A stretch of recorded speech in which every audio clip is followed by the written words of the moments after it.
Hello, hello, hello, and welcome to episode 158 of Prog Review. And if you can't read, or you've had a bang on the head or whatnot, he's talking about Mogul Thrash, self-titled Mogul Thrash by Mogul Thrash. Now, I'm only operating out of one ear at the moment, so this should be fun. I don't know how this is going to sound. Who knows how this will sound? It's all subjective. But yeah, I shall be today talking about one of the probably more overlooked bands out there, Mogul Thrash.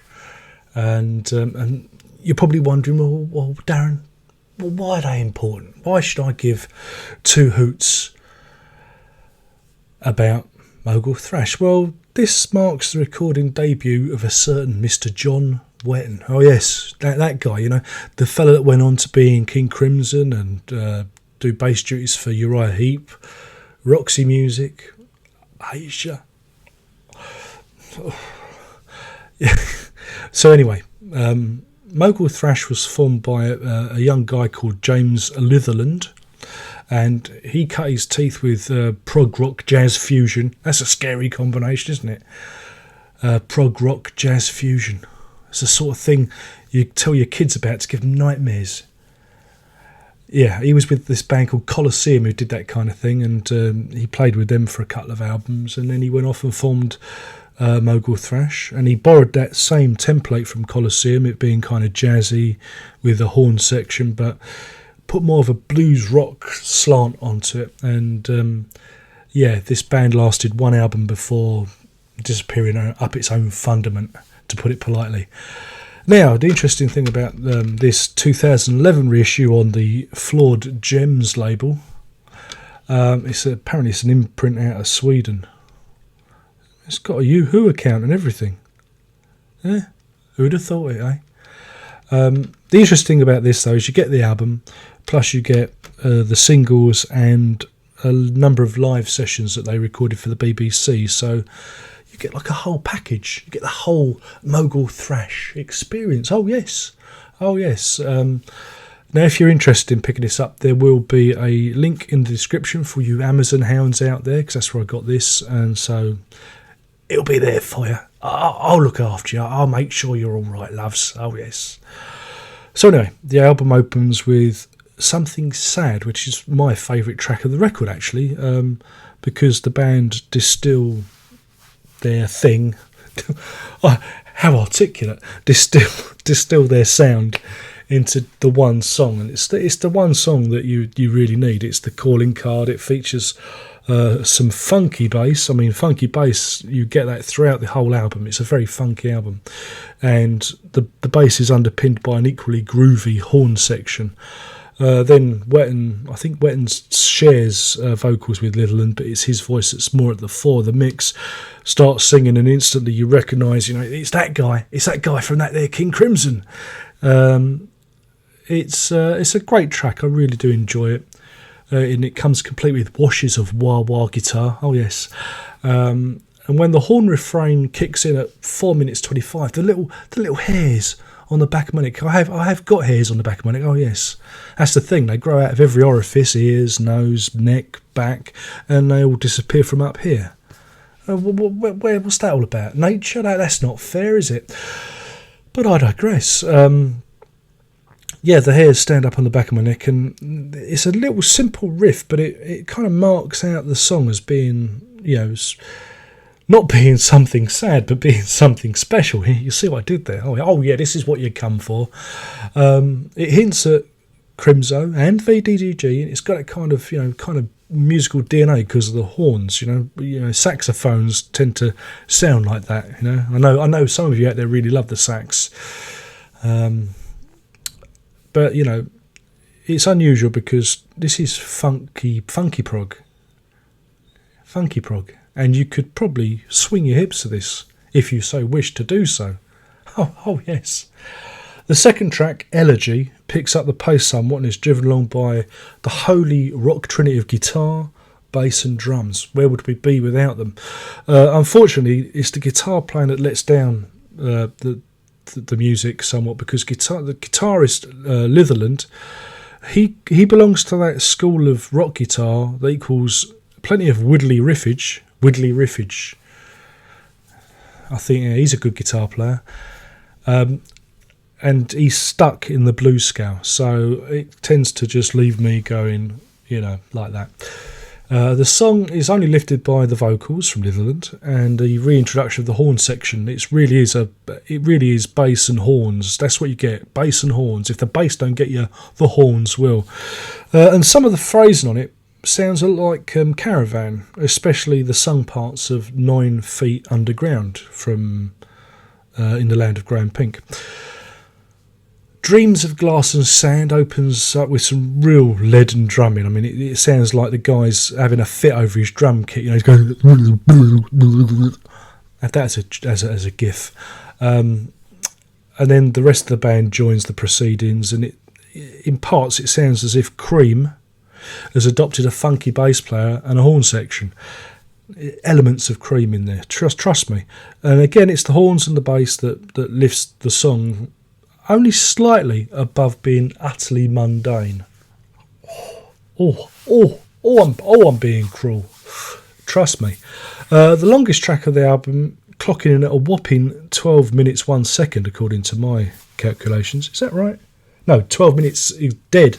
12 minutes dead here, but on the rip, 12 minutes 1. Something's going on there. But yeah, it's called Going North, Going West.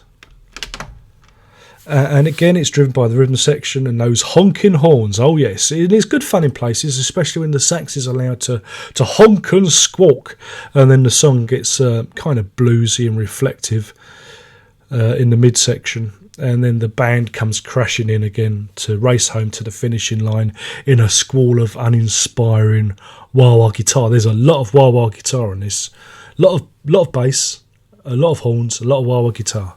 That's the problem. They're a band of one palette. St. Peter was the single cut from the album, and you do get Wetton delivering the vocals in his own inimitable marbles in the mouth style. You know what I'm saying at. Or is it more like a sock in the mouth? I'm not sure. Marbles or a sock? Or are the marbles in a sock in his mouth? We'll never know. He ain't telling. It's pretty forgetful stuff, and it lacks any melody or hook, really. I mean, that's the whole point of a single, and it's to be hooky.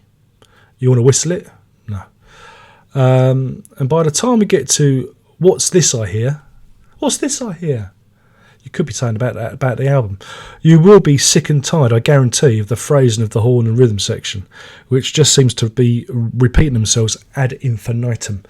The song itself collapses in on itself in a fug of drums, effects, and just when you think you're done, the horns honk back into life for one last refrain, then whammo, we're out of the album. But then, by Jiminy, it's not over. Oh no, we've got the bonus tracks. Oh, when will it end? Starting with Sleep in the Kitchen, which main melody line, if you listen, is not too similar from that of ELP's Tarkus. Oh yeah, Tarkus. You know, the weaver in the web that he's made. You know that bit. It sounds very similar. And if you hear it, you'll hear the similarity too. It's not a bad single, and it's memorable because of that refrain, but it's memorable for the wrong reasons. It's got that refrain, it sounds like something else. Then we have St. Peter, which is like a mono mix of the album. Again, because my hearing's not what it is, I couldn't tell if it was a different cut or whatever. I'm sure some expert out there will correct me. I personally don't give a fuck. Or should I bleep that out? Ah, we're all adults. Who cares? Most of my stats say that you're in your 50s anyway. Then we have the BBC radio sessions, where the band are playing live, and they run through 2 songs we've already heard, Sleep in the Kitchen and St. Peter. Oh, whoopee. The last 3 songs are all new. They're pretty unmemorable, they really are. They're recycling that bass and horn stuff again. But the last track, Conscience, gets kind of heavy in places and ends up in a kind of an uneasy cross between VDGG and Queen. Seriously, from that period. Their guitars and the horns, it's quite, it's all right. Not brilliant, but it's all right. But when you listen to the album, you can see why Mogul Thrash only lasted for 1 record. It was a pretty weak outfit in terms of melody and ideas. All the same stylistic ticks and jumps are all evident, for you to hear. The first track is definitely the best track of the album. It's the one that deserves to be heard. But if you listen to the whole thing, it's hard going. It's pretty dull by the end of it. Though, as a historical document, it's interesting to hear Wetton's earliest vocal and bass performance, and his bass is all over this. If you're a bass player, if you're interested in his bass style, it's all over it. He's still, getting the hang of things, but it's quite interesting for that. In fact, the bass guitar on this is almost the lead instrument in places. Now, when it comes to a rating, I'm going to give this 2 St. Peters out of 5. That's 2 St. Peters out of 5 because, well, it's not very good. I'm sorry. I'm sure some of you will love it, but this is mediocre. It really is. I like the opening track. In fact, I love the opening track. Something Sad is a really great song, and it's the reason I bought the album to begin with, because I had it. I got it off of. I had an MP3 of it from blooming 10 years ago, so I thought I'd get the album. But when the band does the same thing over and over and over again, and there's no real change in their sound palette, it kind of wears you down. It really wears you thin. But don't let me put you off. It's worth checking out for Wetton, of course. If you're a Wetton fan, you're going to love hearing him doing his thing for the first time. And you get to him in a different context. So that's that. My name's been Darren Rock. I've been blabbering on about this here Mogul Thrash, self-titled. If you've enjoyed this, thumbs up, all that stuff. You know what to do.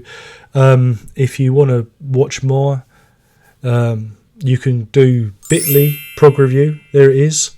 And that's that. Only one more thing to say before my 12 minutes are up, and that is prog on.